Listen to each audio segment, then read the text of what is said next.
Bienvenue aux Femmes Rayonnantes Entrepreneurs Podcast où tu trouves des épisodes de 15 minutes ou moins avec des conseils, des astuces, des réflexions sur la prestation de services en ligne, l'entrepreneuriat digital, le leadership et des actions à mettre en place pour développer ton entreprise digitale. Ici, c'est Work Hard, Play Hard. On bosse dur et on s'amuse, on se détend aussi. Je suis Leslie, associée dans la gestion des risques financiers et j'aide les femmes en corporate à lancer et développer leur entreprise de services digital en 2 heures par jour.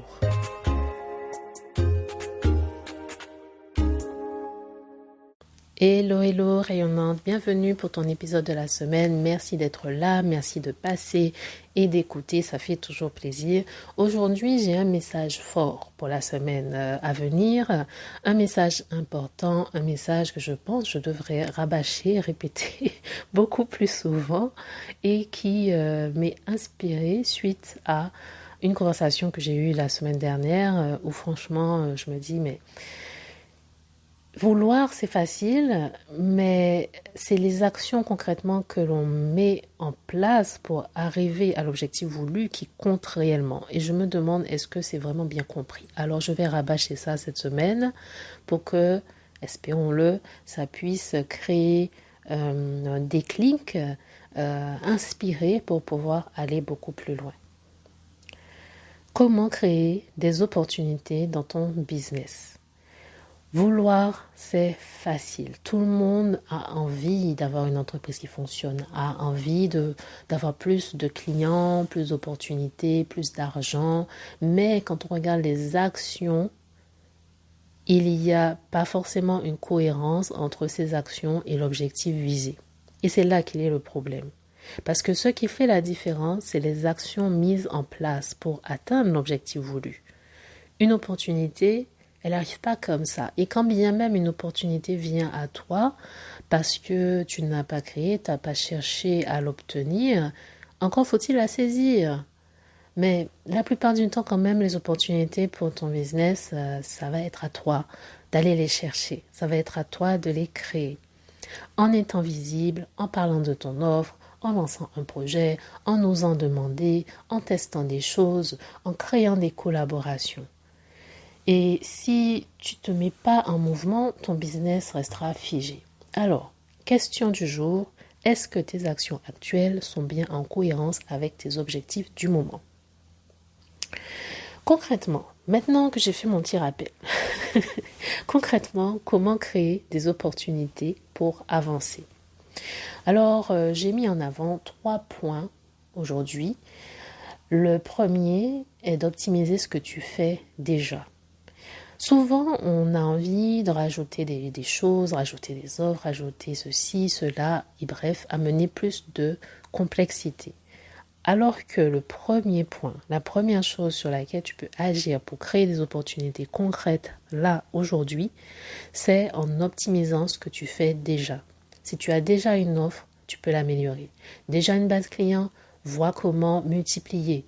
Tu as déjà un réseau, regarde comment tu peux utiliser ce réseau, comment tu peux être une source de bienfait pour ce réseau, que ce réseau te le rende. Commence par là. Demande-toi comment tu peux améliorer, simplifier, apporter plus de visibilité sur ce que tu fais déjà. Deuxième point, je pense que c'est être intentionnel avec tes contacts. Tu as des contacts dans la vie de tous les jours que tu apprécies pour diverses raisons. Mais est-ce que tu t'es déjà demandé dans tes contacts, dans ton réseau, dans tes followers, est-ce qu'il n'y a pas des personnes avec qui tu pourrais créer quelque chose en commun, avec qui tu pourrais avoir des collaborations?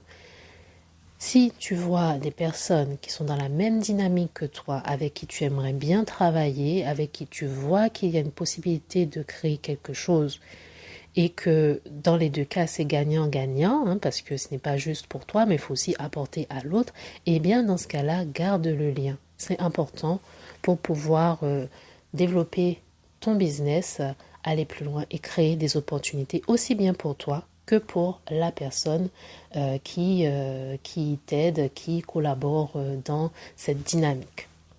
Ce qui m'amène au point numéro 3, apprécier et dire oui aux petites occasions. T'as pas besoin de méga événements, juste un live invité, un podcast, un témoignage, une mini collaboration, un événement avec une ou plusieurs personnes. Ce sont pas des petites choses, ce sont souvent des occasions qui permettent de nouvelles opportunités, qui permettent des résultats concrets. Donc, je t'invite, si ce n'est pas encore fait, à identifier dans ton réseau, dans tes contacts, s'il y a des personnes avec qui tu peux collaborer. Parce que c'est comme ça que tu peux créer plus d'opportunités, même des petites actions aujourd'hui peuvent tout changer. Et puis, c'est important de bien s'entourer. Ça a vraiment son importance. C'est pour ça que même sur les réseaux, sur mes pages, lorsque j'ouvre mon compte Facebook par exemple, j'ai souvent des choses assez positives, des posts, des publications inspirantes, intéressantes ou des choses qui élèvent en fait. Et tout ce qui n'est pas vraiment en lien avec la direction que je veux prendre, des publications bizarres, bref, des choses qui n'ont rien à voir avec le business, ça n'a pas sa place dans mes réseaux. C'est à ce point qu'il faut être intentionnel en réalité. Parce que ton business n'est pas juste une question de chiffre d'affaires, c'est aussi une question de motivation, d'environnement, s'entourer de personnes dans la même dynamique, des gens avec les mêmes intentions, qui avancent, qui osent, qui tirent vers le haut, ça compte. Parce que si tu restes qu'avec des personnes qui se plaignent, mais ne passent pas à l'action sur ce qui est concrètement réalisé, se forment, savent ce qu'il faut faire, mais n'implémentent pas ce qu'ils ont appris, eh bien tu risques de t'enfermer dans la même dynamique. Et franchement, ce n'est pas ce qui va rendre service à ton side business.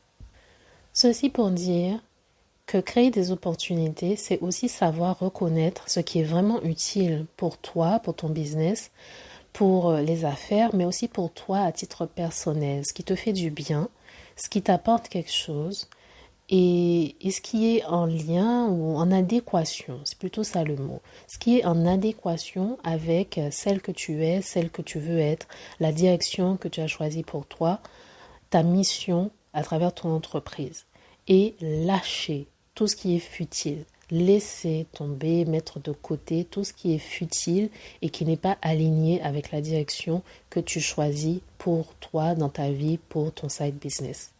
Et c'est comme ça que tu crées un cercle d'opportunités.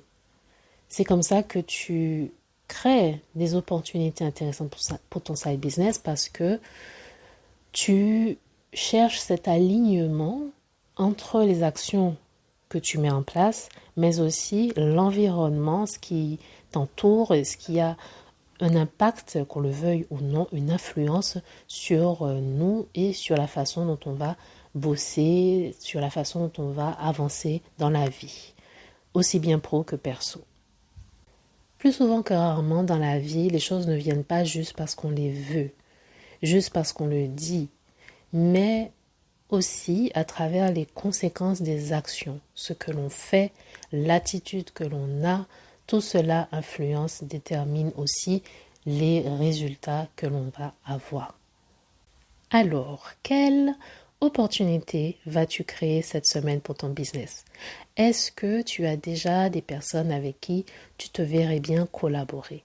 Est-ce que tu as déjà pris le temps d'échanger, d'avoir un moment, 30 minutes, 15 minutes pour discuter avec ces personnes?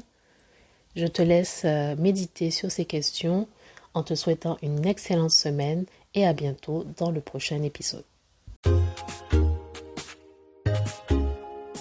Il est temps de rayonner en ligne. Merci d'être passé, d'avoir écouté et si tu souhaites aller plus loin, tu peux visiter le site internet www.femmerayonnantes.fr.